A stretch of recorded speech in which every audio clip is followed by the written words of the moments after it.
Coming up. The best thing that ever happened to Jersey Shore was that they made it a comedy and not too much of a drama. It was above just like, we're going to just like destroy someone's character like you see happen on reality shows today. He's pointing at me. I was like, so I actually have a political science degree. What? And I was like going to school to be a lawyer. When I like somebody, we usually move on to the picnic, Central Park picnic, baby. Go to Trader Joe's first, a little fruit ensemble kind of thing. And I'm not talking about myself. But his love life is talked about all over the internet. He was on Dancing with the Stars, despite not being able to dance. He once wrangled a kangaroo with his bare hands. I did what? He's your favorite reality TV fuckboy reformed. He can make a woman fall in love at first sight. He is Harry Jowsey, boyfriend material. What is going on, you little turkeys? Welcome back to Boyfriend Material. We're still here in New York. We're feeling freaky. And today we have a very exciting guest on. He's pretty much my father in this space, because if it wasn't for him, there would be no me. Damn, I feel old now. No, man. that's true though. No? There was no Jersey Shore. There'd be no other. That is true. We paved the way. You did. That's what I was thinking about before you were coming on. I was like, because I remember watching Jersey Shore. I'm like, this is fucking crazy. But for you guys, was there someone where you're like, oh, if it wasn't for this show, we wouldn't have. Yeah, I was just thinking that, like, I guess for the type of show you were on, Jersey Shore was a predecessor because it was like the party. Yeah. Everyone's like has their shirt off type of show. Pretty much. I don't think we had that before. It was more of like the real world. Yeah. So it wasn't really like that party, like hookup culture vibe show. Yeah. Jersey Shore was like one of the, pretty much the first of that kind. Yeah, and then there was Geordie. Did you guys mix with the Geordie Shore guys? We never mixed. I ended up doing like a weird spin-off called All-Star Shore a couple years ago.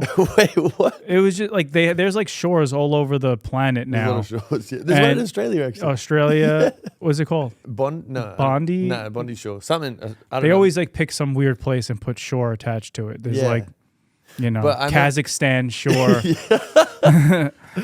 And there's like a show that they do where they kind of make it like I don't want to call it, it's like a mix between Big Brother and Bachelor in Paradise, where they take all the people and put them on, and you know, they always do reality shows, right? Yeah. Take all like the people that aren't doing anything, put them on a fucking island together, and there were people from Geordie Shore there. So, but I didn't like ever. Our show is the only one that has the original cast the whole time, and I think that's might be for any reality show ever, because usually they kind of move the cast around. Wait, that's really difficult, because I feel like there's so much fucking drama.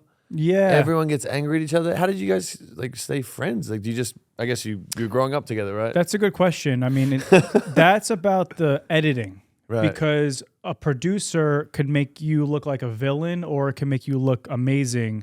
And the best thing that ever happened to Jersey Shore was that they made it a comedy and not too much of a drama.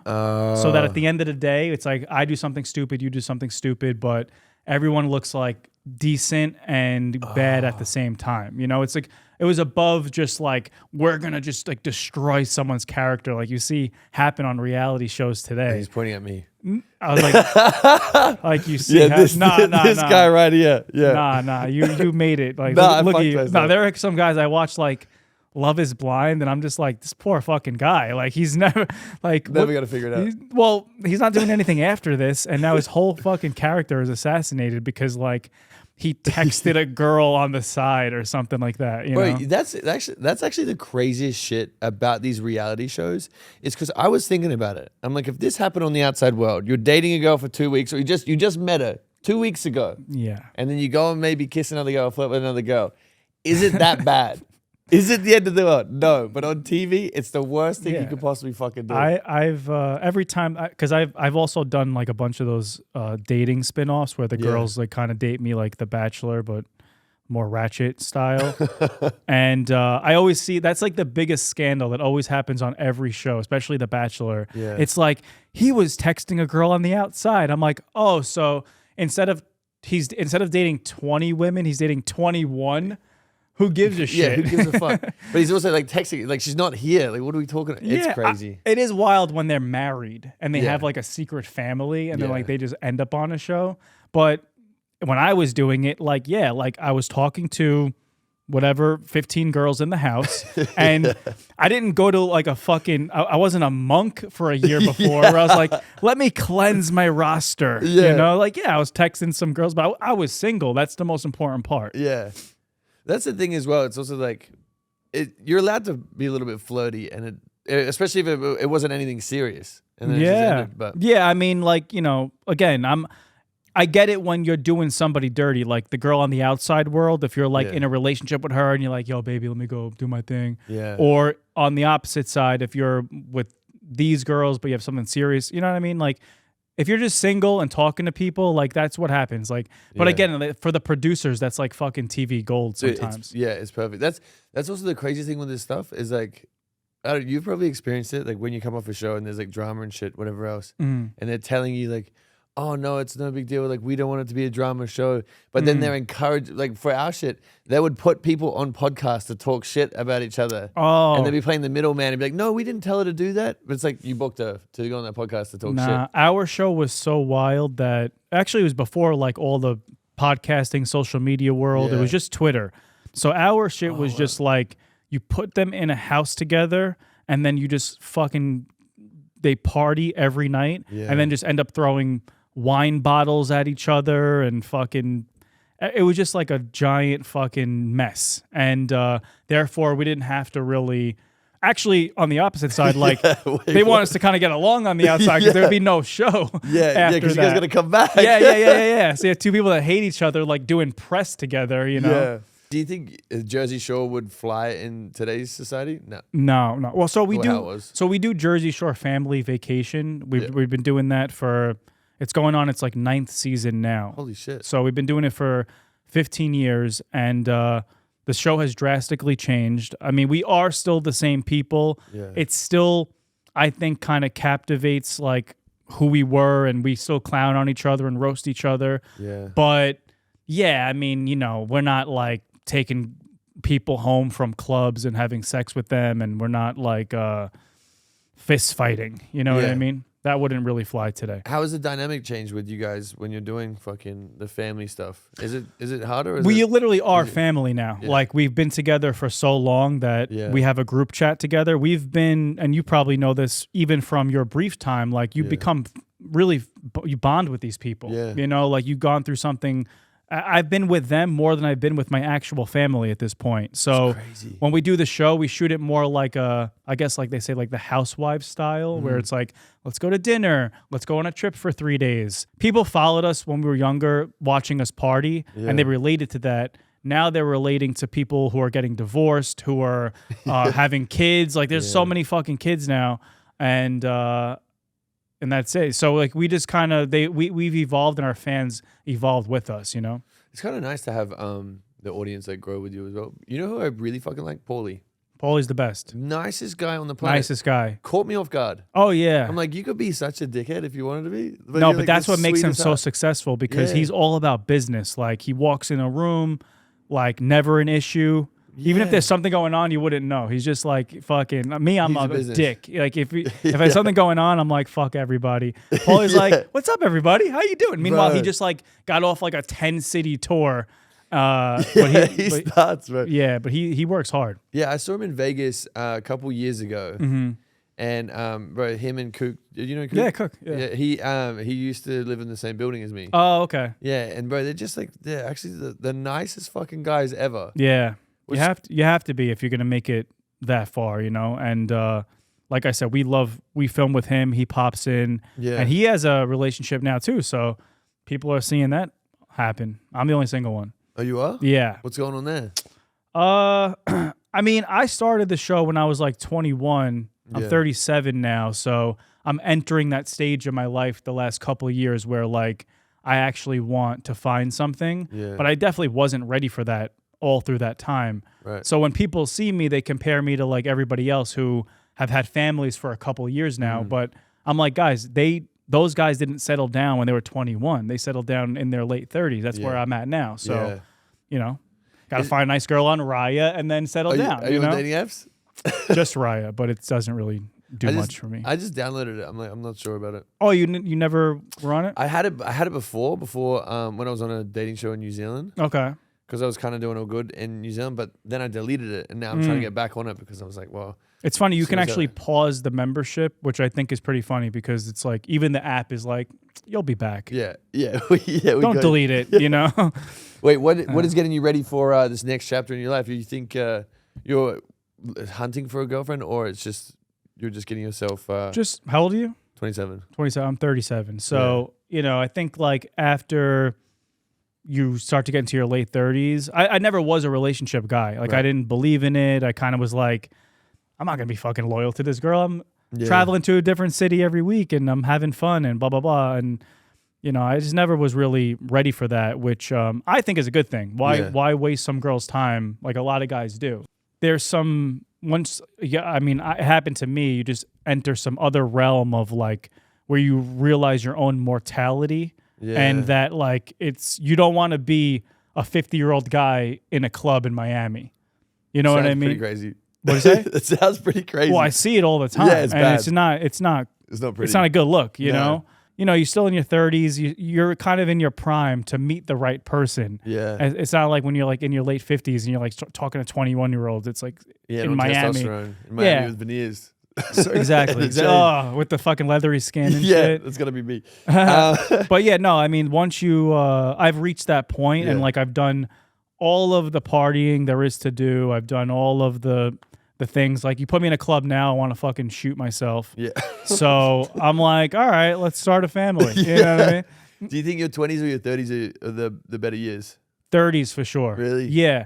Well, what happened was when I was in my 20s, like I was 20, like I've been on TV most of my life, and at this point, because I started when I was 21, and then you know the 20s Jersey Shore era was wild of partying and shit, but I wasn't really healthy. I was kind of just like, you know, I didn't really know who I was. I was wearing like stupid clothes. I was like dressing like the rest of the Jersey Shore guys, like wearing like Ed Hardy and shit and bedazzled shirts. Yeah, that was crazy. And then when I was like 30, that's when we came back for a Jersey Shore family vacation. And I had kind of come back like a different person. I was in shape. They called me the Keto Guido because like I was doing keto before like anyone was doing it. I was just like a nerd that like studied it. And then, so like when you're in your 30s, your mental state kind of aligns with your physical state. And like now you're like prime mental, you're more mature, prime physical. And, you know, I still was a little bit of a fuckboy though in my 30s. Like it's been slowing down as I got older, but my 30s for sure, yeah. What do you think you're searching for in a partner now? Is there any specific characteristics that you need or require in a relationship? Yeah, so, you know, when I don't want to say when I was your age, but, you know, my 20s and shit. Brother, I'm almost 30. It's so good. I never thought, well, you'll you know, everyone's different. Like, there are guys that want to settle down when they're 25. Yeah, right now, I'm ready to go. Good for you.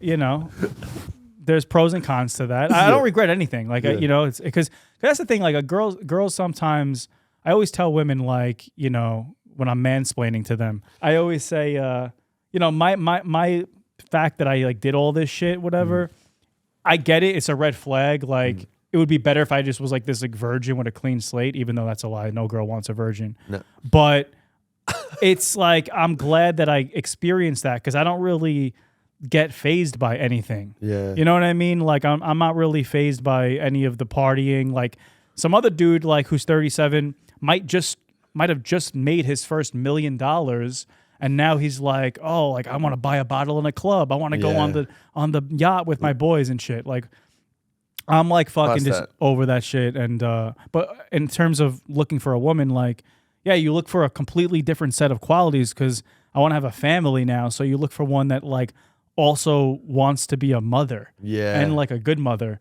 So when back in the day, I was like, I just want like the hottest fucking girl that, you know, maybe was on another reality show that's kind of like good in bed or something like that. Yeah. You know, I still want that, but also wants to be a mother. It has to be a good mother as well. Yeah, you know, you kind of listen, everyone has a different piece to their puzzle they're looking for. Yeah. I have my piece and you know, it's that.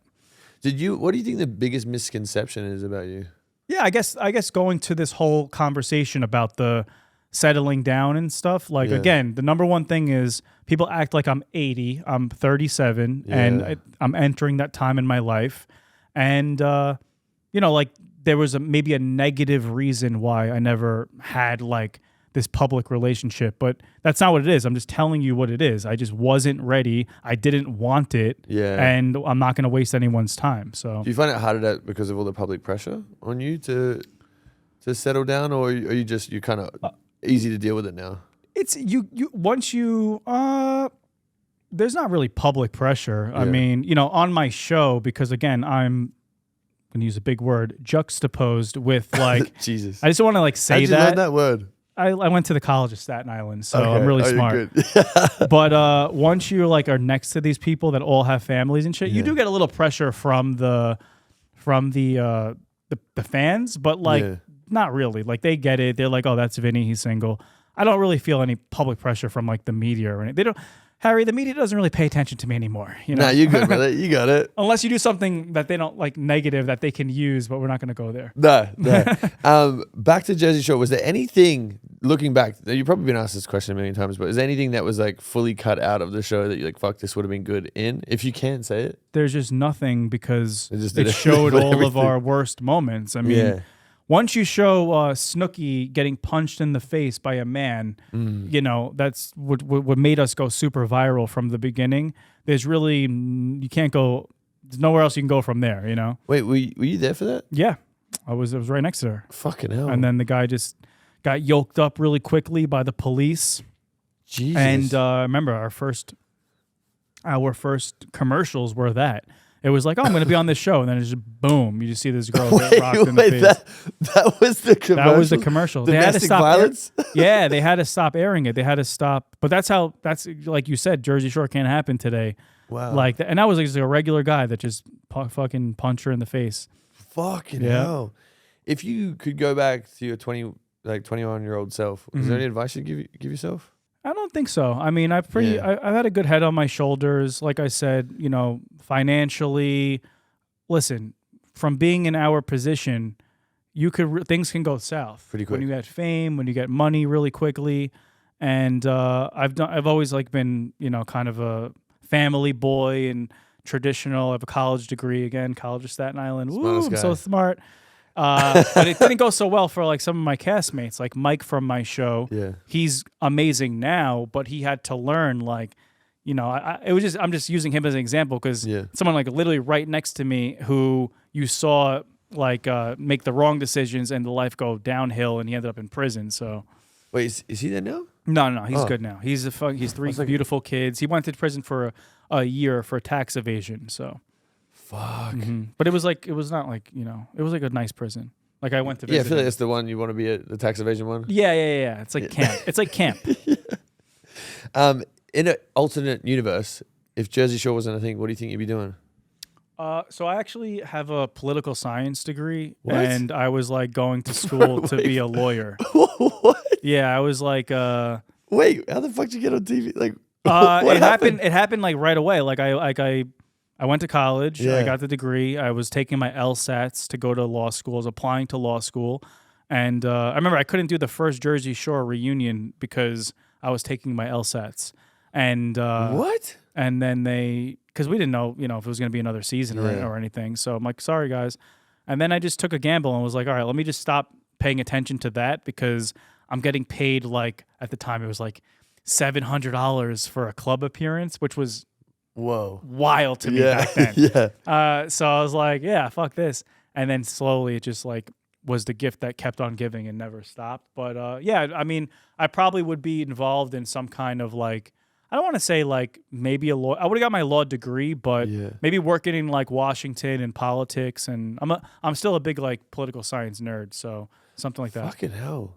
It's very rare on reality TV because it's usually the case, especially on my shows. It's idiots. Just like literally just like dumb people at home living in their parents' basement, and then they just get lucky. Not nowadays though. With like well, for me it was. yeah. Well, you were, and I'll ask you about that on mine. But like the party shows, the party shows, but the Love Is Blinds and like those kind now, like it's like lawyers and doctors and shit. I'm like, you guys are signing up for reality TV. That's crazy. Yeah, it's nuts. Like on my dating show, I just got like OnlyFans girls, pretty much. Dance with the Stars. Yes. How the fuck was that? How did you go on that? Too. You got quarterfinals?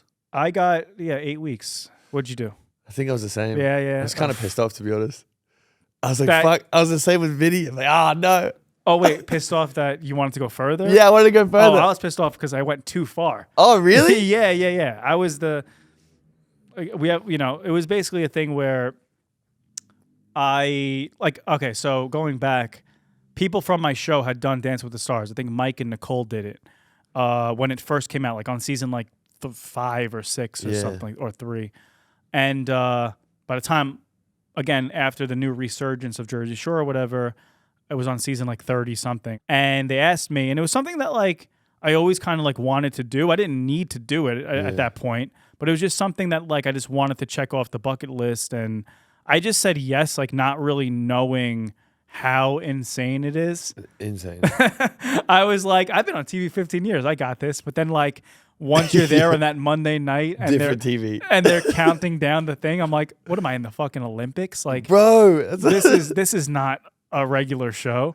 But I kept getting through because I was the people's champ. Yeah. So I know you got a lot of hate, right? For That's what I did. Yeah, because we're not fucking ballroom dancers. Bro, okay. Newsflash, that's what Dancing with the Stars does. Fuck you guys. No, they're like, why is he there? So-and-so is better. I'm like, yeah, because she's a fucking professional dancer. She grew up being a ballerina. What are you doing? She knew 1, 2, 3, 4. You know? Bro, that was the thing that would piss me off the most, is how angry people would get at me. That's part of the show. Though. And then the next season they're like, "Oh, this guy's so much better." I was like, "Yeah, but the judges, anyone's better than me." But the judges were nice to you, right? No. Oh, really? I realized. Okay, I realized with them that if they would say one good thing, it obviously means you're going home that night. If they're all saying "Wow, this is amazing," you're going home. But if they're and then you'd get good. If they give you critique, then you're staying. Yeah, then you're staying. Yeah. But if when they're always mean to me, all my comments. Oh, kill nice. yourself. Kill yourself. You're the worst person ever. Worst yeah. dancer on the show. You should have gone home instead of this person. But then as soon as I get something nice, they're like, oh my God, he's doing so well. Interesting. Okay, I see it both ways. You're right in terms of, because people used to say, fuck what the judges think. And I'm like, no, the judges are sort of commentary for the show. Yeah. So if the judges say you're doing amazing, then people at home be like, oh, maybe he's not that bad. Yeah. But if the judges are ripping you apart. But on the other hand, I experienced something opposite where it's almost like I think that they pick on somebody so that the audience rallies around them and they make them the underdog. Like, fuck the judges, you're in it for the right reasons and blah, blah, blah. So, but I remember, I don't know, because I didn't watch your season, but I think it was the next season after me. So I was still, once you do it, you're still kind of knee deep in the game, even when the next season comes out. Then that wears off. And Did you get crazy FOMO? No, because I couldn't wait for it to just be over because again, I just had so many things going on, and you get to the weeks where you have to learn 4 dances, and I could barely learn one. Yeah. And now I'm going against Wayne Brady and Charlie D'Amelio. What are we doing? I'm like, get me out of here, you know? It was fun when it was 1, 2, 3, 4. Yeah. I watched some of them now, yo. I think the last I'm like, this is insane. Both of them are fucking professional dancers. Yeah, bro, you know? That's the crazy shit. I was like, guys, what the fuck are we doing? Yeah. So it's you might take another artist that's been, even though they're not that famous, they've done something that kind of translates to this. They know what a count in is and stuff like that. But we don't know. I don't know. I'm not supposed to speak for you, but you're dancing to a live band and you have to feel the rhythm. I'm like, what the fuck are we doing? So I didn't even know how to count until I went on tour. No, same. So I knew, I was like, I'm like, watch, Harry's probably the me of the season. Yeah. But then I heard, I don't know, I could have been wrong. I thought that Coco was telling me, I think she said no because they're being nice to him. No, you know I got the opposite, bro. And did you get this as well? Anytime someone good went home, you'd get blamed for it. Oh yeah. I would get destroyed. At a certain point. At first they want you there, but then once people better than you start going home, it's cooked. It's a wrap. But I don't know. I just feel like on the show, I get it. You should be rooting for the person that's not the best dancer. Yeah. You should be rooting for the person that's just entertaining you the most, or you just want to fucking see on TV. Otherwise, go watch a professional ballroom competition. Yeah, exactly. That's the thing. It's it's a TV show. Yeah. It's not a professional ballroom competition. But it's very hard. It's probably the hardest. I do stand up now, and I could do anything after doing Dancing with the Stars. Yeah, that moment, that live moment on Monday. Bro, the worst. And then when when you're on the stage and it's dark and you can see the whole crowd. And they're screaming. And that fucked me up too because, because one time, because you would practice, first of all, you'd practice in a completely different studio. Yeah. You'd only run it like once in the room. Yeah. And then you'd be like all discombobulated. Like this feels completely different. It's like shooting in a basketball gym versus Madison Square Garden. You know, it's like the depth perception is all different. Yeah. And there are a couple times where like, and I'm not a dancer, I don't know this, but the crowd would be hyping you up, but like your dance might be slow. Yeah. So you might jump the gun because now you're like trying to be with the hype crowd. Match the energy. And then you match your energy and then you fuck up your energy. And that's what happened to me a couple times too. So the whole thing is just completely fucked. It's insane. Yeah, it's really difficult. I think that one of the other hardest ones I did was Amazing Race.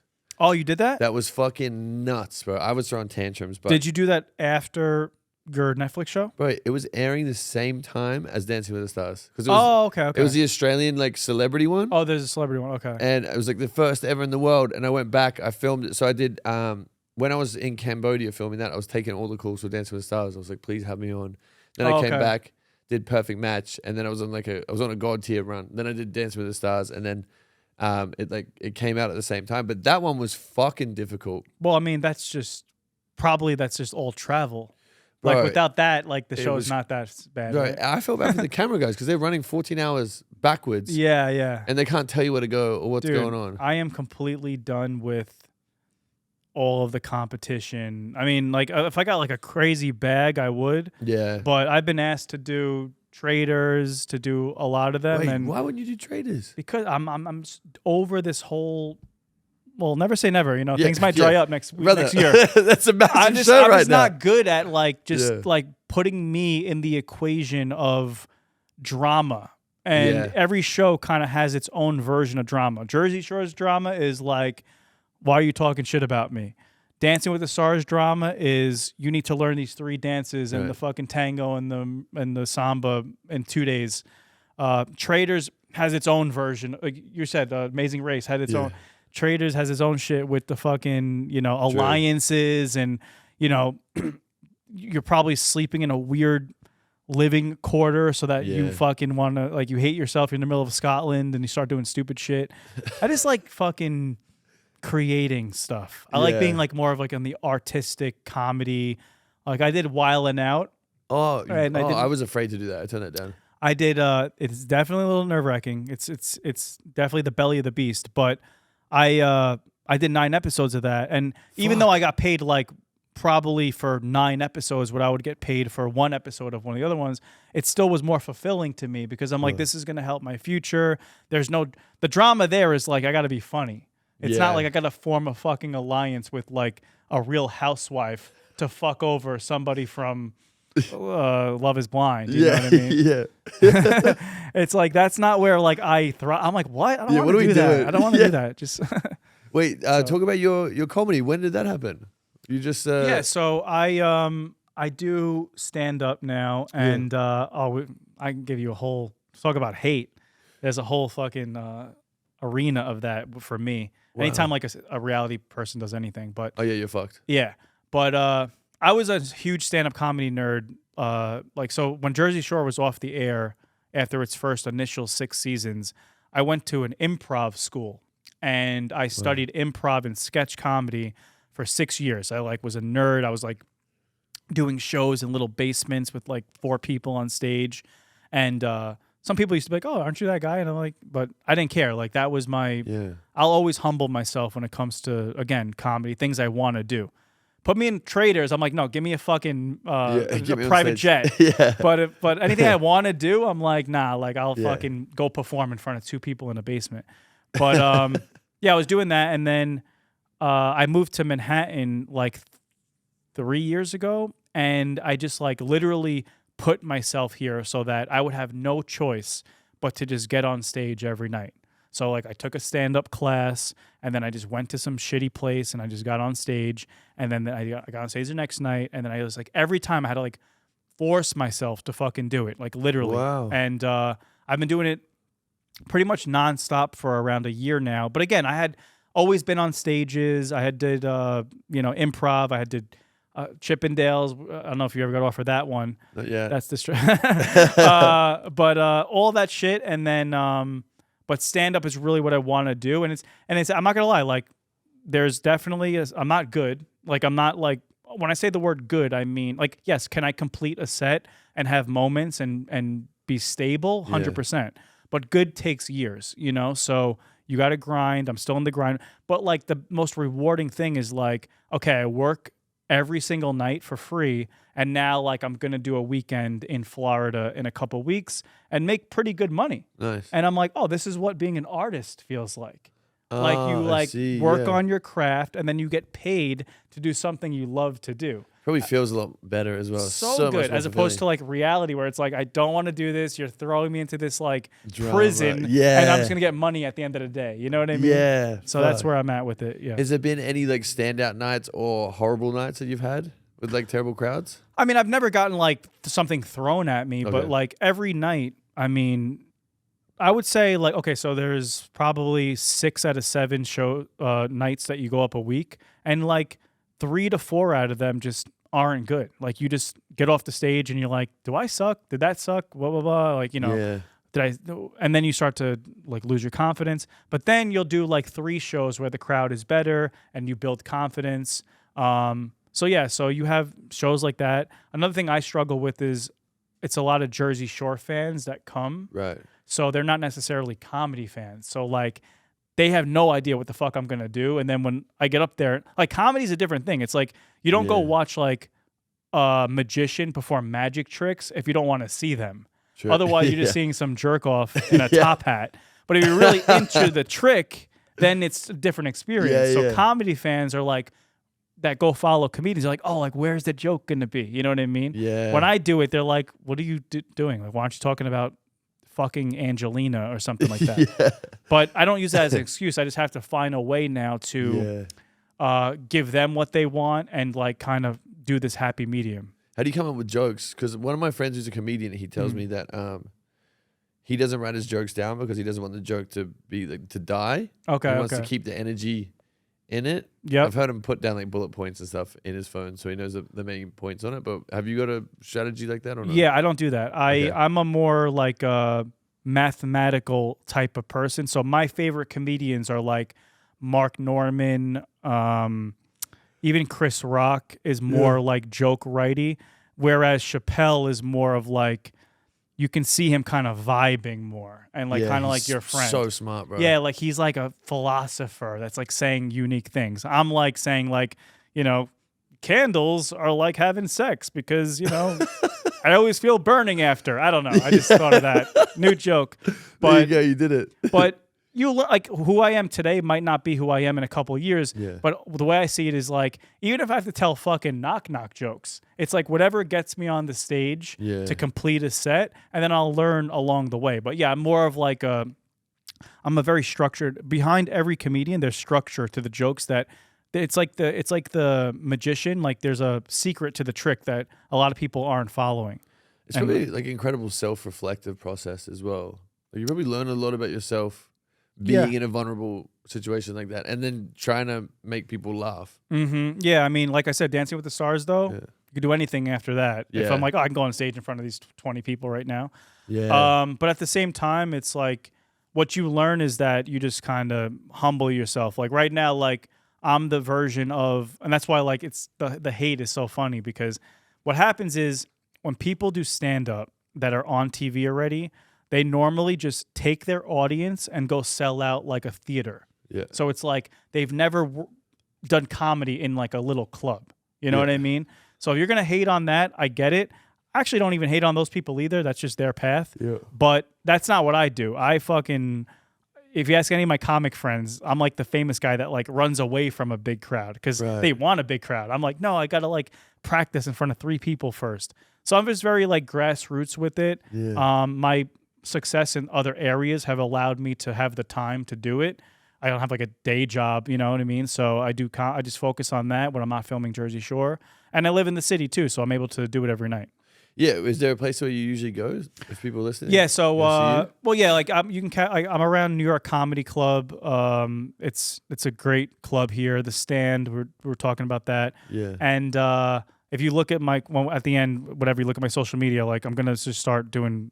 I have Florida coming up, Miami, Arizona. Nice. You just start seeing and no, the plugging actually helps because again, people don't know what the fuck I'm doing. So they're like, why would I go see him do that? Is he going to like tell a story, you know? So I have to like keep on, legitimizing myself in that. So people want to see you in that kind of arena. And, I think like Grace does the same thing. Yeah. She was like not a comedian and she just kind of started when I did. I was talking to her about it. And now she's learning and hopefully she's huge. Yeah, bro. It's a fucking brave thing to do. Have you ever did it? No. Nah. I don't know. I've got friends that are like, "Oh, you'd be good," but then I'm also like, I don't know. If you made some kind of sense to what you're doing, and you like, oh, I get why they laughed at that, then it might become addicting, and you can kind of do it. And there'll be just another guy that everyone's like, oh, another fucking reality star. I will say though that the comedy community doesn't hate the way, like, if you look in the comments and shit, it's never comedians because comedians give you respect because they're like, yo, you want to go up there and. There's nothing that can save you. There's no auto-tune. There's no band behind you. It's just you and a microphone. So it doesn't matter who the fuck you are. You could be an A-lister. You could be anybody. And if you can figure it out, then, you can't hate that. Yeah, wow. Moving on to your health and fitness, you did the New York Marathon? Yes. I just did the last one. I have one coming up. I have a half coming up this weekend, actually. But I did the full, yeah. Wait, how do you train for that? I was, like, running a lot. Like, once I moved to the city, I was doing, like, I started with a 3-mile run, then a 5, then a 10. And then once I did I did a half. And then once I did a half, I was like, I don't know if I could ever do a full. Like I'm not going to say I run halves easily, but I don't know what happened. I think I just kind of was in a good groove. I got a coach. And then I was just like, yo, let me just put my back up against the wall and just say I'm doing it. Wow. I usually don't do shit like that. I usually am pretty prepared, but it's one of those things where like, I put the finish line first, and then like I just had to get there. And fuck, that's smart. Basically, you train like every week leading up to it is like a 13-mile run, a 15-mile run, a 16-mile run, and each one of them you feel like you can't ever do another mile. But then on the day of, you just have enough energy and adrenaline from the people that like on the day of, I had only ever ran 18, and then I just kind of just coasted the rest of the way. Wait, how does that work with a coach? Because I've never heard of this. A coach, like basically, shout out to Coach Jay. You can look at him on my page. He's awesome. But a coach basically like gives you like a running plan that you have a couple like easy runs in the week, but then usually one that kind of gets you to your goal. Right. So like you have like a longer run and a couple little ones, and like they have a way of calculating it. Like so basically when I was training for 26 miles, like months before that I was doing 26 a week. So I was doing a marathon a week, but just not in one session. Like, okay. You know what I mean? Oh, okay. Yeah. So basically like it's just getting your body used to that many miles on your feet. Right. And then like on the day of the marathon, you just tell your body like, oh, I'm going to just do it all in one day today. And, yeah, I could have, it could have went bad. Like I could have pulled something. I could have fucking passed out, but, the gods were with me and I did it. Is that your typical workout? I like running, yeah. I'm like, I never was, like, I never really was a runner. I was like fucking weights and basketball and shit. But living in the city, again, like once you get to this 37-year-old midlife crisis point, you want to start a family, run a marathon, and start a podcast. And it's usually how it goes. I've done all three, yeah. What about Vinny Jumps? What's going on there? Vinny Jumps was I'm a nasty jump roper too. Listen, really? Harry, I can learn anything. If you fucking what the fuck? I can learn pottery if you gave me like fucking a couple of weeks.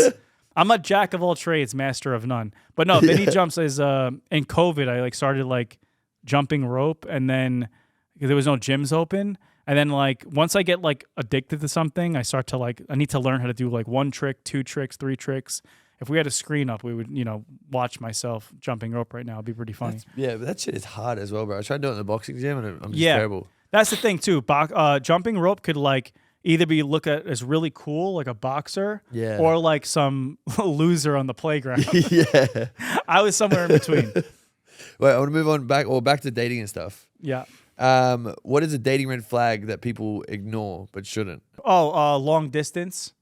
Yeah. I used to always do that, and I think that we live in such a interconnected world now, especially with Raya and shit, that like everybody thinks that like, what if my person lives outside of the city, or what if you know, blah blah blah, and I'm just like, listen, it's possible, but it's a red flag. Yeah. You know what I mean? It's just not one of the red flags that people think of. Yeah. But you're just putting yourself in a position where somebody's going to have to like either pick up their whole life and move to someone else. Yeah. And I'm not saying people that never, like if you already had met and then it became long distance, that's different. Yeah. I'm talking about just two strangers that are like, you know, like my Raya bio used to be like, I'm not flying to take a coffee date with you. True. Because then what do we do after that? What if it's good? I got to come, you got to fly to me. And all of a sudden you're like living in my house for like 3 days straight and I barely know you and we act like we're fucking married. It's so stupid. But that's a big one to me. What would your exes say your red flag is? Oh, mine? Yeah. Wow, that's a good question. My exes wouldn't shut up about mine. Yeah, ours are probably the same. Yeah. You know what I mean? The same exes? No, yeah, same exes and same red flags. Nah, but like probably just like I wasn't ready to settle down. Yeah. That was really it, you know? And I think maybe back then I used to be like, yeah, I'm like, I used to like be defensive. But now looking back on it, I'm like, no, they were right. Like that's exactly what my red flag was. Like every lady who listens, like that's the thing. You got to find a guy that's, you know, a little bit calmer, done shit before. Yeah. Because if he's not ready to settle down yet, that shit kind of starts to creep up in different ways. Yeah. What about what is your biggest ick when it comes to dating? Girls that vape. Oh, really? Hate it. Ugh. The vaping. Do you vape? No. No? Okay. You're a nice guy, Harry. Yeah. Okay, cool. I was expecting like No. I used to do the pouches, but then when my dad died that day, I was like, I'm quitting everything. Okay. Yeah. Well, they suck on these things like they're fucking crackheads. Like they just need that like oral fixation every fucking 5 seconds. And like it also just shows so much more about person. Like, listen, I'm a big believer in like the way you do anything is the way you do everything. Yeah. So if like someone's not clean, if someone doesn't, you know, take care of their health and fitness, if someone just like vapes and just is always just kind of like not a stable person, you got to pay attention to those things, you know. And discipline's a I've big never thing. met a person that vapes. It's like I don't care. I'll talk shit to you because they're like, oh, I love doing this, you know. Yeah. I feel like it's almost worse than cigarettes. So at least a cigarette, you got to like go outside, and you were kind of like shamed. You're like, oh man, I'm smoking. But now it's like everyone thinks this is like healthy. Yeah, and the cigarette smokes on you, so they feel bad about it. Now they're just like you just having conversation. Someone's just like the women are walking around with these fucking like giant hard drives and shit. Like, what are you doing? Have you got any bad first date stories? No, I mean I always tell this one. I probably could do better, but I'm on the spot. So, but just like I had a girl like send a drink back like literally 3 or 4 times. What? Like she had ordered like a mojito and just like it wasn't hitting right for her. And like the first time I understood it, but then when we got to the 3rd time, I was like, "What are we doing? What are you doing? Like you're a horrible person. Like it's not that deep." Really? Yeah. The fuck? Did you figure out? What I had was another wrong with one once where the girl was she was like in my bed and we were just like kind of like laying there and I got like a text on my phone. I didn't even know this girl. I got like a Snapchat. It was probably from like someone I never met before. Yeah. And she just had like code switched real quick where like I think she like almost thought that it was like a glitch. Like she thought she was with her ex again. And she like kind of like got pissed at me. She's like, who was that? And then something happened to where I like reached and then my hand ricocheted and made me have a bloody nose. So I'm sitting there with this girl I just met, and my nose is fucking bleeding. She's pissed. And like we just had this like stupid fight, and I'm like, oh, so what's your favorite color? Like, yeah. Have you got any siblings? Yeah. It's so fucking stupid. Obviously, the show's called Boyfriend Material. What is the most romantic date you've planned? I would say, okay, so this is a good other subject. So I don't go all out right away. I only go all out for people that I think deserve it and deserve I don't even want to go to dinner with somebody right away. I want to make sure I could like have a conversation with them first. So like I'll do like a nice coffee or juice or a walk or something like that.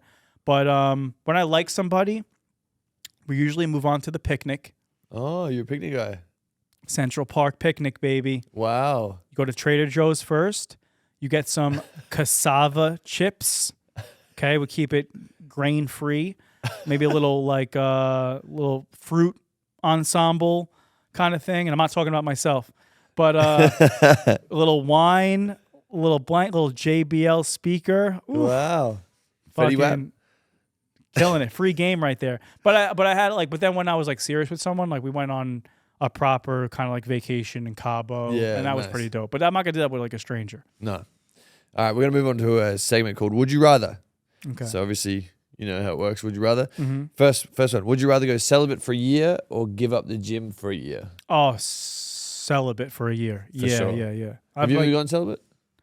Not intentionally, but I have gone streaks. Nowadays, I'm like quality over quantity. So, but if I didn't go to the gym for a year and I was just like a fat slob, like, oh yeah, I'd hate myself. No way. You can never get laid again. No. Yeah, I've been trying to be celibate, but I keep relapsing. Oh, okay. It's not working out too well, but I'm on the right path. You're like intermittent celibate. You know what I mean? Pretty much. Yeah. It's okay. You don't got to go full tilt. Yeah, I'm working up towards like a good break. Is that like a spiritual cleanse or something like that? Or no, I wasn't talking to anyone for a while, and then I'm like, you know what? I'm just gonna keep the streak going. Okay. And then I met someone really cool, and the sex has been great, and then we stopped talking for a little bit. So I'm like, I'm gonna go back to being celibate, and then I'll talk to her again. Okay. So it's I'm not very good at this stuff. Yeah.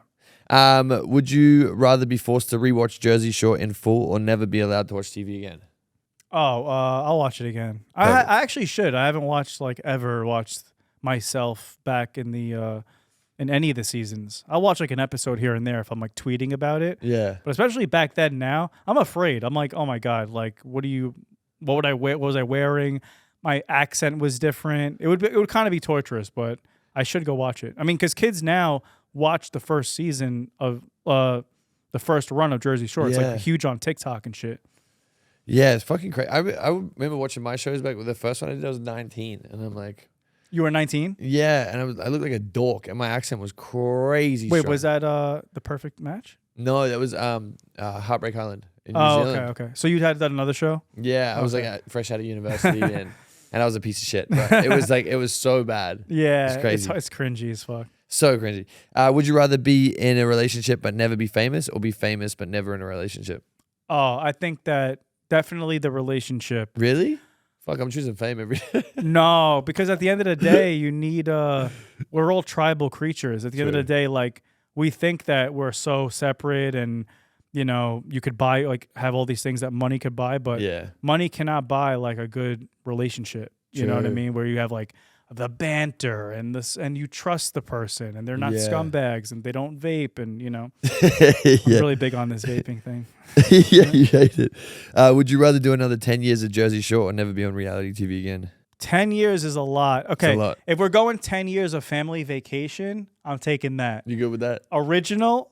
Fuck no. Yeah. But I won't do one more season of that. That shit was insane. Would you rather be stuck in the Jersey Shore house with your current cast forever or live alone on a deserted island? No. Again, we're all family now. We kind of like, basically that's our life at this point, is living together, stuck in a house. Like we know how to do that. Yeah. Would you rather date someone who hates the gym or someone who refuses to watch TV? I'd rather the person that refuses to watch TV. Same. A lot of the people I know like don't really watch TV like that anymore. Yeah, same. You know? Would you rather date someone who never stops talking or someone who never texts back? I hate when people don't text back. That's such a lie when people say they're bad texters, because they're texting somebody instantly. You know what I'm saying? It's true, yeah. They're texting somebody. Like I'm down on the priority list. Yeah, your phone's in your hand all day. If you're thinking about that person, you'll get back to them. I answer within 5 seconds. Yeah, I'm the same. I'm a voice note guy straight away. Yeah. Like, let me play hard to get. Hey. Yeah. Yeah. That's what I do sometimes. I'll like count, be like, okay, they gave me an hour where they didn't reply. Then I'll give them an hour and a half, but then I realize they don't care. I was gonna say, like, for every hour that they do, I'm probably like a minute. Yeah. I'm like, I only let them suffer like I did for 2 minutes. Would you rather find the love of your life with a deep emotional connection, but the sex is bad, or have amazing sex life, but never find the true meaning of love? That's truly a paradox right that's there. Horrible. Because I do believe that the sex has to be good, but I mean, I think if the sex is good, like really, like undeniable, you can kind of get there on the other things. Yeah, you'll fall in love. You know what I mean? Yeah, exactly. Exactly. You'll make it work. Would you rather give up pasta or never be able to work out again? Oh, I'm the keto Guido. I pretty much gave up pasta. I mean, I eat it like as a treat, but I know what it's like to just eat steak every day too. Would you rather give up meat or alcohol? Alcohol. Yeah. Yeah. I barely drink either. Oh, really? Yeah. I don't. Nah. Meat is life. Well, brother, that was it. Pause. Meat is life. Anything you want to plug? It was nice talking to you.